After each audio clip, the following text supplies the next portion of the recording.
Good evening, Kim kids. I hope you're having a good night. Today we're going to talk about molarity and dilutions. So this is the formulas for 327. We're going to talk about molarity and dilutions. So first off, we're going to start with just a little bit of vocab. And we talked about solutions yesterday on our Pogles. So we're going to talk about, kind of continue that discussion that we were having there. And so to start, we've got a solute. Remember we said a solute is the one being dissolved, the substance that is being dissolved. For the solvent, this is the one doing the dissolving. So most of the time, the solvent is the one in higher concentration and the solute is the one in lesser concentration, but that's not always true. All right, a couple of the words. We also talked about saturated solution yesterday in class, and a saturated solution means no more solute can be dissolved.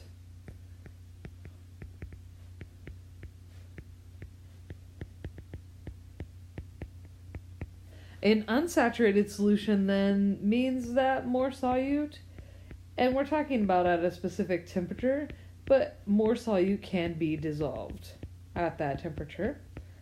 And then a supersaturated solution, you'll see a video of a supersaturated solution.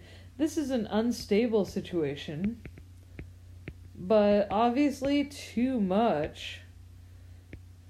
Man, that looks rough. Too much solute is dissolved. This is how they make rock candy.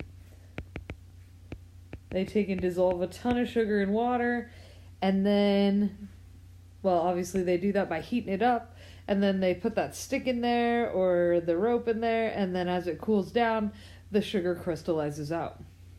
Okay, so on to stuff we probably don't know, and that first one is molarity. And molarity just tells us the amount of moles per liter. So how many moles do we have per liter? So very simple to calculate. It's also very simple to do. Our formula, molarity, is abbreviated with a capital M. So we're going to say molarity is equal to moles over liters. And this is moles of solute, and then this is liters of solution. So pretty simple to do. We just sometimes maybe have to go to moles. At this next point, we have a molarity triangle, because perhaps we could use it like our density triangle in the fall, and so we can turn it into our triangle. So if you remember in the fall, with density, we put D there, so we're going to put M there, we're going to put moles on top, and we're going to put liters on bottom. And then we just cover up whatever we're looking for. So if we're looking for molarity, we take moles over liters. If we're looking for moles, we take molarity times liters. The other thing that should go on this triangle is sometimes you have to go from grams to moles. And to go from grams to moles, we have to divide by the molar mass. Or sometimes at the end, it wants you to go to grams, so you might have to multiply by the molar mass. So that's important in there too. All right, let's keep rolling. Examples. We're supposed to work our example. I'm going to try to keep that triangle in this first picture here. That first example says, calculate the molarity of a solution made by dissolving 0.750 grams of Na2SO4 to make exactly 500 milliliters of solution. So those are kind of our important points. So if we look there, we're looking for molarity, which is this guy here. If I change colors, we're looking for molarity, so we need moles over liters. So we're given grams, so we can go from grams to moles by dividing by the molar mass. So our first step is to do that. We've got 0.750 grams of Na2SO4. Now it has been a while, but we're going to divide by the molar mass of Na2SO4. To do that, we're going to take 2 NAs times 22.998 something. It's on the periodic table. I think it's actually 98977. We're going to take 2 times that plus 32.067, which is sulfur, plus 4 times 15.9994, which is oxygen. And we're going to add all that up, and we should come up with, rounded to the nearest hundredth, 142.04. That is our molar mass of Na2SO4. Remember, I just took Na 2 times basically 23, S 1 times 32, O 4 times 16. Added all that up, and we should have got 142. So we're going to do that calculation right there. I honestly like to do the calculations all on the same. Actually, let's stop there so we can kind of follow our triangle, right? Because we went grams to moles by dividing by our molar mass. So that will give us 0.00528, 0.00528, and that's moles of Na2SO4. So now following our triangle, we've got moles, we've got milliliters, so we need to take milliliters to liters.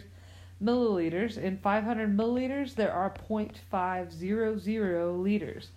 All you have to do to go from milliliters to liters is move the decimal 3 places to the left.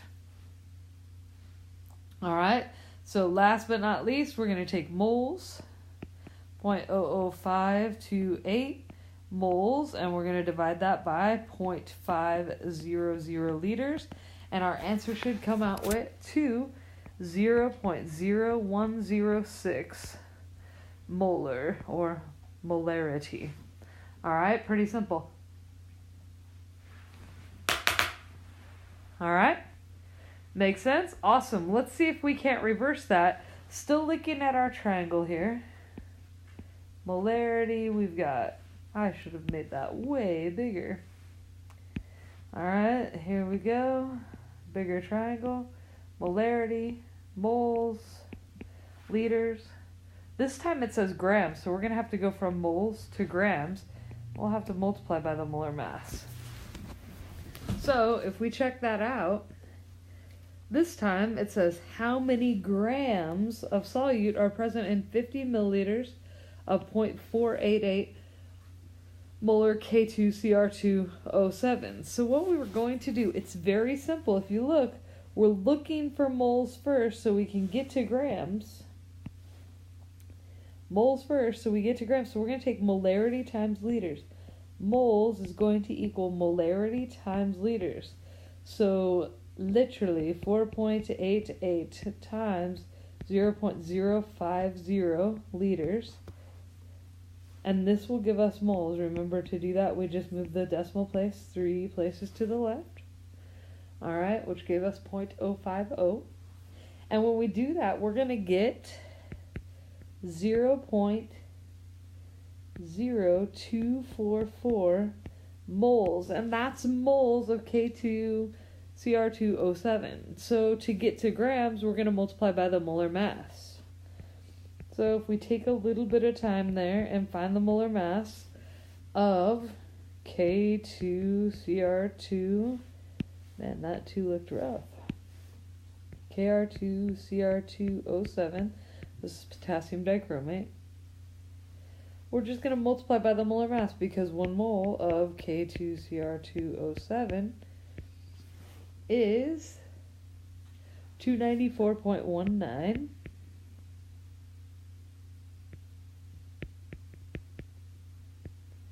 grams. We're going to multiply that out, and our answer should be 7.18 grams of K2Cr2O7. Pretty simple, yes? You may have to pause as you go through because I went through it semi-fast. Alright, let's finish this up. What does it mean to dilute a solution? To dilute a solution, what we're talking about is we're trying to reduce the concentration or lower the concentration. You may have bought like that Mio stuff, which is concentrated and then you dilute it in water. Same premise. Our dilution formula is very simple. We're going to take M1 V1 equals M2 V2. M stands for molarity. V stands for volume. So basically we're seeing what happens when we dilute a solution. So if we look here at this example,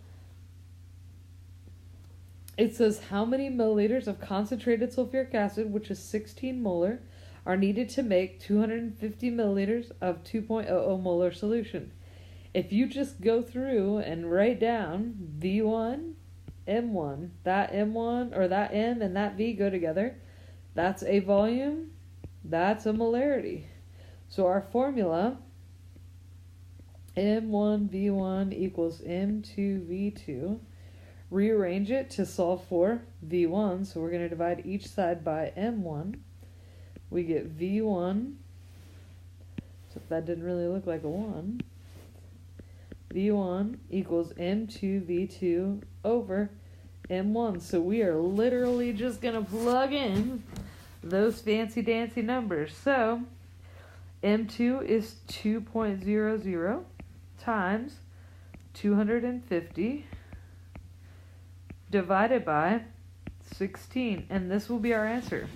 And we're just going to calculate this baby and see what we get.